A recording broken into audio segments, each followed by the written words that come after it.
হরে কৃষ্ণ কৃষ্ণ কৃষ্ণ হরে হরে, হরে রাম রাম রাম হরে হরে।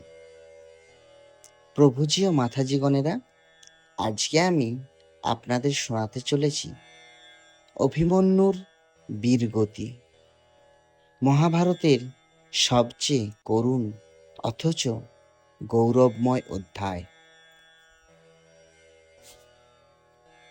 এক তরুণ বীর, মাত্র 16 বছরের, একা প্রবেশ করলেন কৌরব সেনার ভয়ঙ্কর চক্রব্যূহে। তিনি জানতেন ফেরার পথ নেই, তবু লড়াই করলেন শেষ নিঃশ্বাস পর্যন্ত। আজ আমরা শুনব মহাভারতের সেই অমর কাহিনী, অভিমন্যুর বীরগতি। তার আগে বলে রাখি, আমি প্রত্যেক দিন এই চ্যানেলে এই ধরনের ভগবানের কথা আপনাদের জন্য নিয়ে আসি। আপনারা যদি ভগবানের কথাগুলি শুনতে চান, তাহলে অবশ্যই এই চ্যানেলটি সাবস্ক্রাইব করে রাখবেন এবং লাইক দেবেন, কমেন্ট করবেন, আর ভিডিওগুলো পরিবার পরিজনদের কাছে শেয়ার করবেন, যাতে তারাও ভগবানের এই কথা শুনতে পায়। চলুন শুরু করা যাক। কুরুক্ষেত্রের যুদ্ধ চলছে তুঙ্গে। 10 দিনের মাথায় ভীষ্ম পতন ঘটল। একাদশ দিনে দ্রোণাচার্য সেনাপতি হলেন। দ্রোণ খুব চতুর।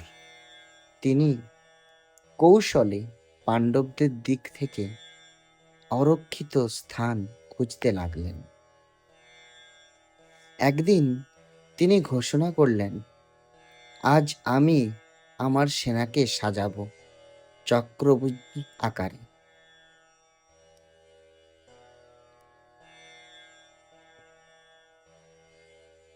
যে সাহসী এই ভেদ করতে পারবে, সেই আজকের যুদ্ধে জয়ী হবে। চক্রব্যূহ ভেদ করা মহাদুর্ভ বিদ্যা। এ কৌশল শিখেছিলেন কেবলমাত্র অর্জুন। কিন্তু সেদিন দুর্ভাগ্যক্রমে অর্জুন দূরে ছিলেন,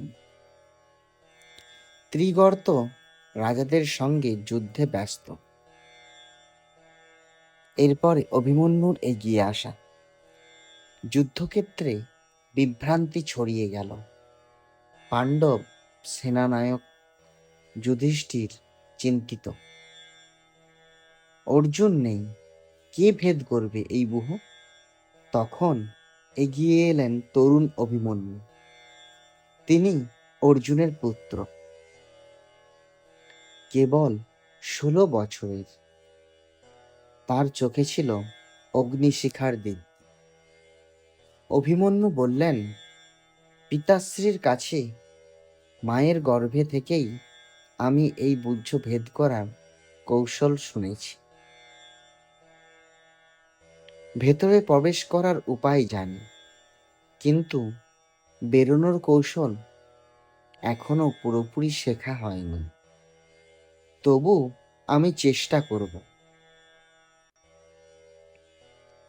মামাশ্রেষ্ঠ ভীম, দাদা যুধিষ্ঠির, নকুল, সহদেব, আপনারা আমার পেছনে থাকুন, আমি প্রবেশ করব।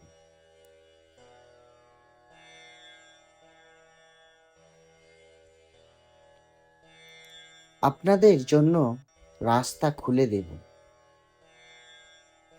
প্রবেশ চক্রব্যূহে অভিমন্যুর রথ ছুটে চলল বজ্রের মতো। সে সামনে থেকে ধ্বংস করতে করতে ঢুকে গেল বুঝছি। পিছনে ভীম, যুধিষ্ঠির, নকুল ও সহদেব এগোচ্ছিলেন।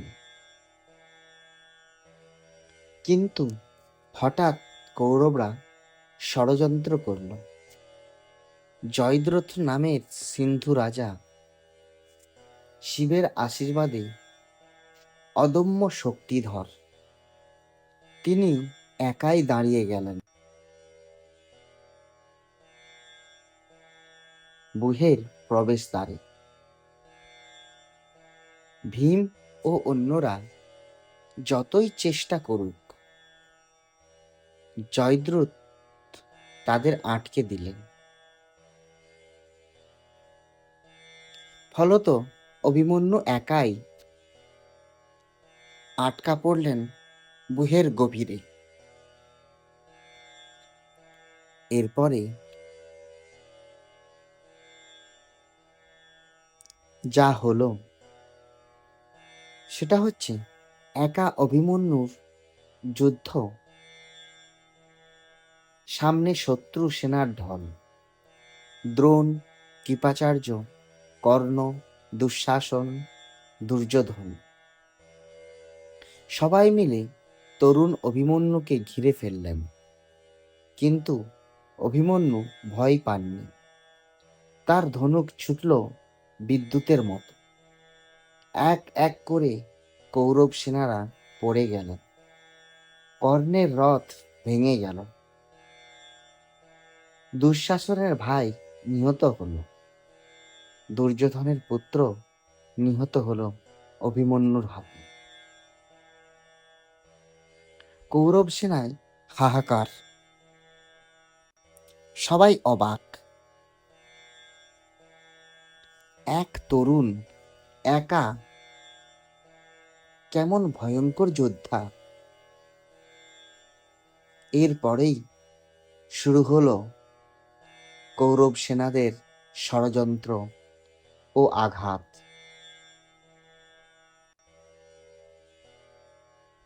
কৌরবরা ষড়যন্ত্র করে অভিমন্যুকে আঘাত করার চেষ্টা করে, কিন্তু ধীরে ধীরে অভিমন্যুর রথ ভেঙে গেল। ঘোড়া মারা গেল। সারথি নিহত হল। তিনি অন্যের রথে উঠে আবার লড়লেন।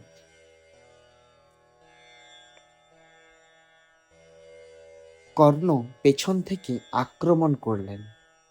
দ্রোণ কৌশল করলেন। কৃপাচার্য বাণ বর্ষণ করলেন। অভিমন্যুর হাতে আর ধনুক নেই, ভেঙে গেছে। তিনি তলোয়ার তুলে লড়লেন। তলোয়ার ভেঙে গেলে গদা হাতে নিলেন। শেষে দুঃশাসনের পুত্র গদাঘাতে অভিমন্যুর মাথা চূর্ণ করে দিল। তরুণ অভিমন্যু মাটিতে লুটিয়ে পড়লেন। এরপরেই শুরু হলো করুণ সমাপ্তি। অভিমন্যুর শরীর মাটিতে পড়ে গেল, কিন্তু মুখে তখনও বীরের দীপ্তি। তিনি হাসি মুখে প্রভুকে স্মরণ করলেন। হে কৃষ্ণ, আজ আমি কর্তব্য পালন করলাম।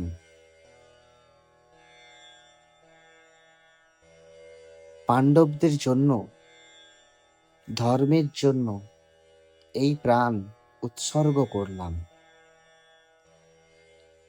কুরুক্ষেত্রের ময়দান নিস্তব্ধ।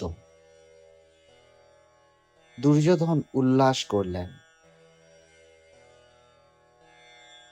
কিন্তু তার সেই উল্লাসের মধ্যেও ভয় লুকানো ছিল। কারণ তিনি জানতেন, অর্জুন যখন ফিরে আসবেন, তখন অভিমন্যুর হত্যার প্রতিশোধ ভয়ঙ্কর হবে।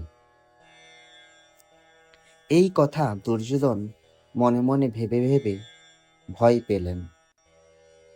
এরপরে শিক্ষা। অভিমন্যুর কাহিনী আমাদের শেখায়, এক, সাহস বয়স দেখে নয়, তরুণ বয়সেই সে অমর বীরত্বের দৃষ্টান্ত স্থাপন করেছিল। 2, কর্তব্য সর্বোচ্চ, সে জানতো হয়তো আর ফিরতে পারবে না, তবু কর্তব্য পালন করেছে। 3, অন্যায়ের বিরুদ্ধে লড়াই করাই ধর্ম, বিপক্ষ যত শক্তিশালী হোক, অন্যায়ের সামনে মাথা নোয়ালে চলবে না। তো বন্ধুরা, মহাভারতের এই ছোট্ট কাহিনী আপনাদের কেমন লাগলো আপনারা অবশ্যই কমেন্টে তা লিখে জানাতে ভুলবেন না। আর এই ভিডিওটিতে একটা লাইক দিয়ে আর অনেক অনেক শেয়ার করুন, যাতে মহাভারতের এই কথা সারা দুনিয়াময় ছড়িয়ে পড়ে। ধন্যবাদ।